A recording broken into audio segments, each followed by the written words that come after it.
Civilization 7's receiving some unexpected changes this month, as well as some absolutely expected ones. Let's take a look at the next major update for Civilization 7. Far out, it's been a hot minute. No, let's jump straight into this update. First up, they tell us when it's coming. It's coming on the 22nd of April, well, probably. And it will include a variety of things, from quality of life improvements right the way through to mechanical changes. Okay, cool. Buzzwords aside though, what does that actually mean in practice? The first category? Updates to resources. Firaxis have made some, they say, major updates to how resources work in Civilization 7. This includes not just under-the-hood changes, but also just some brand new ones. We'll receive 10 new resources coming to the game in Update 1.2. All of those resources, by the way, will also come with new narrative events. I hope that they're good ones. Please, animate some figures and show them. I love those ones that are tied to leaders or to independent people. Just show me a little something along with them. Focusing in specifically, though, on resources, they say that one of the biggest changes is actually something you might not necessarily see, but you'll feel how it plays out, and that's a change under the hood. The resource generation system has a newly added randomized factor. You might have thought it was already there, but no, it wasn't. Every age will still generate those key resources that are specific to it, i.e. antiquity or modern. So you can still progress through and get all your unlocks. However, beyond those, resources on the map should be more variable, making map generation, exploration, trade, etc. feel a little bit more unique. Adding to the uniqueness of resources and how they're placed on the map, they've also added what they call hemisphere identity, quote unquote. To summarize it quickly, treasure resources, all of them, but particularly treasure resources, will now only appear on one continent or hemisphere within the map. So there should be a little bit more diversity when you're, say, right the way up the top versus right the way down the bottom of the map. Speaking of those treasure resources, they've been buffed in a big way. They'll now give passive effects like the Empire resources do. Maybe something like train units cheaper, give them more combat strength, one per resource, for example, like we often see in the modern age. They've also gone on to recategorize some resources to make them treasure resources. For example, horses and furs, older resources, will now be considered the treasured type, alongside some of the new resources that they're adding into the 1.2 update. The most interesting paragraph to me about resources wasn't those changes that I'll face every game that I play. Still playing quite a bit of Civ 7, by the way. But actually it was buried in the final paragraph here. I'll quote them. Quote, "We also plan on doing more work for resources in later updates, including improvements to the resource management screen, to make things more easily navigable and readable.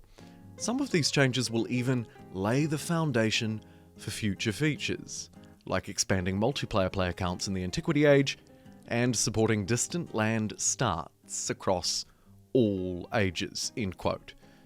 So maybe these resource changes aren't just gameplay ones that you and I will see later in April, but seemingly they're also required to somehow expand multiplayer count or support different starts. I think there's more to come on this, and we'll probably talk about it more in a future video. For now, let's move on to the next change. This next one is another biggie, not just for how it changes population growth improvement, open parentheses, food changes, close parentheses, but also, actually, it's going to change a lot of the civ balance. How strong is each leader? How strong is each civ? Why? Let me tell you. Something I've heard loud and clear from many of us is that food doesn't always feel worth it, particularly as you move through into the later game. To address this, and to address people like me just saying, who cares? I just need science now, or production now. They've changed the way that city growth works and is calculated. Now, I don't want to sound like a boring maths teacher, and also in full disclosure, I'm not intelligent enough to be a boring maths teacher. However, fundamentally, they have changed the formula for how city growth works. Quote, "The old cubic formula has been replaced with a quadratic one, meaning no more growth wall. Population growth now scales much more smoothly across your campaign, even into the later ages, and Growing beyond 8 or 9 rural population is now very achievable. Doing so won't take hundreds of turns. In a nutshell, cubic growth of course refers to a number cubed, timesing it by itself 3 times, i.e. 5 times 5 times 5. Now it's moving to a quadratic formula, or at least whatever part of it that had that equation.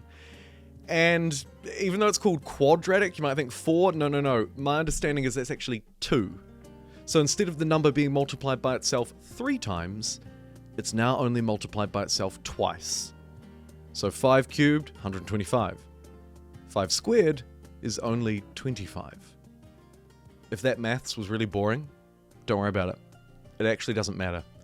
All you need to know is food will be a lot stronger in the late game because you will need, perhaps, noticeably less to move through to grow a population. And credit where credit is due, they sort of summarize this as well. Instead of delving into the detail, they say, food-focused civs and leaders will feel much stronger than they did at launch. If you've been holding back, now's the time to give food a try. And more specifically, or actually more tangentially, a side benefit. They say that AI opponents should be much better at developing their empire now thanks to this. I can't help but wonder, is it just that that's because it's easier to grow? Or is the AI thinking about food and growth in a different way? Is there another step involved here other than just it's easier to grow? Because let's be real, it's easier for all of us to grow, right? You and I will be able to grow our empires easier as well. So why is this specifically to do with the AI opponents? That part, I don't know. I'd love your comments down below. Speaking of comments, something many people have commented on, one more turn. Kind of fundamental to the whole Civilization 7 mantra, no? Well, good news. Endless play is what they're calling it, and it will be rolled out in this 1.2 update. You'll be able to keep playing your campaign past the end of the modern age for that just one more turn.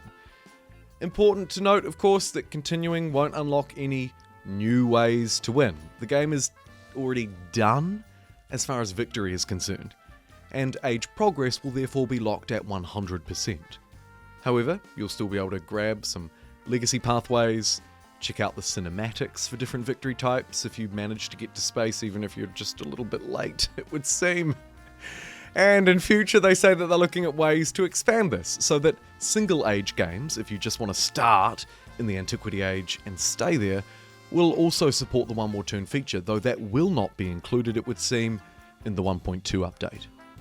And who's out there playing multiplayer? I've got good news, asterisks, for you. Team multiplayer is being introduced to Civilization 7, allowing you to play in team games, sharing map visibility, relationships, war status, and victory. One player wins, you all do. Couple of things that they would like to note.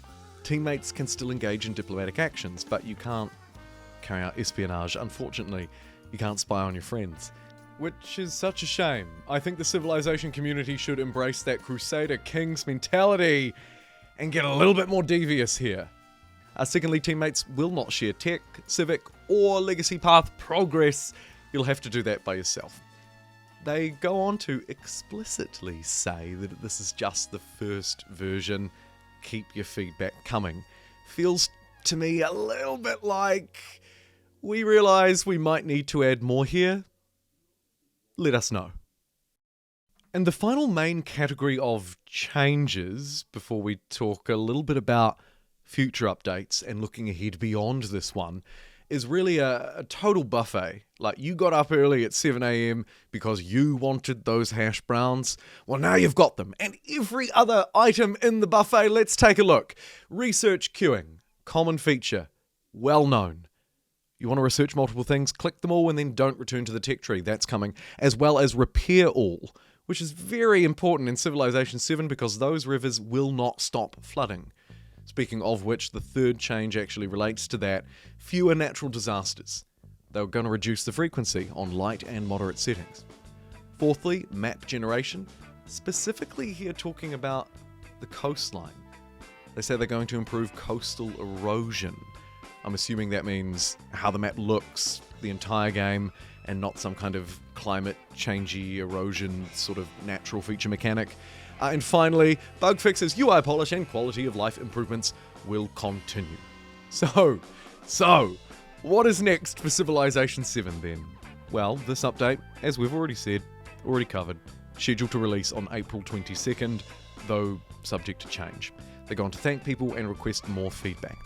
Crucially though, speaking of what's next, they say that they're going to spend a bit more time working heads down, bums up in April, and May, I guess, once the update is rolled out. Specifically here they're talking about May. They say maybe we're just going to work during May, though we will still release an update check-in just like this one. So when we look further ahead, we see that they are a little bit hesitant to attach any dates on some of the other things that either occurred in previous Civ games or have been hotly requested. Generally both. This includes things like Auto Explore, advanced game settings, new map types and sizes, as well as Steam Workshop support. Fundamental things that will, as far as I can tell, absolutely improve Civ 7. Beyond that, there'll be more of those favourite buzzword categories from UI improvements to stability, as well as more Civ and leader balancing to come. They say that their plans will shift, so keep checking, and of course I will endeavour to keep you as updated as best as I possibly can. Our story isn't quite over yet though. Just one more thing. Remember that other DLC collection, the Right to Rule collection? Well, we have mentioned it once before here on the channel, but it's been delayed. The team is quote-unquote prioritising improvements to the core game right now, so we've made the call to roll out this collection later this summer, end quote. I have to assume, and forgive the pun, that it is the polar opposite of my summer, but probably yours. My favourite pet peeve, of course, using non-universal terms as if they are indeed universal. The Northern Hemisphere summer, of course, runs June, July, and August, the meteorological one. That's probably when we can expect that next major paid expansion to roll out. That's probably going to be a topic for a future video, though. For now, good changes coming to Civilization 7. Yet again, I can't fault a lot of these. The new resources were unexpected, but the rebalancing and changing to them I think is very needed. Treasure resources, and treasure fleets in particular, should reward the player outside of that victory condition within that age, which, by the way, is surprisingly difficult to get, I find, just as a time constraint. Moreover, the changes to population and food are absolutely welcomed, as well as those core features. I would love to see them in Civ 7, from the one more turn feature right the way through to new map types. And regular viewers here will also know, but I should note, by the way, I absolutely support rolling out free updates that add new features, fix the game, etc. before selling paid DLC. City Skylines 2! And jokes aside, these are of course good improvements, and across the board, things that I absolutely want to see for Civilization 7. My apologies again that things have been fairly quiet around here for the last couple of weeks, month or so. It may continue that way for a couple more, but I promise you, I've not given up, and I've actually been playing quite a lot of Civ 7 just kind of in my own time. Yeah, it's been good. I've been kicking its butt on Dairy, but that's a story for another day. Thank you for joining me. I'll see you next time.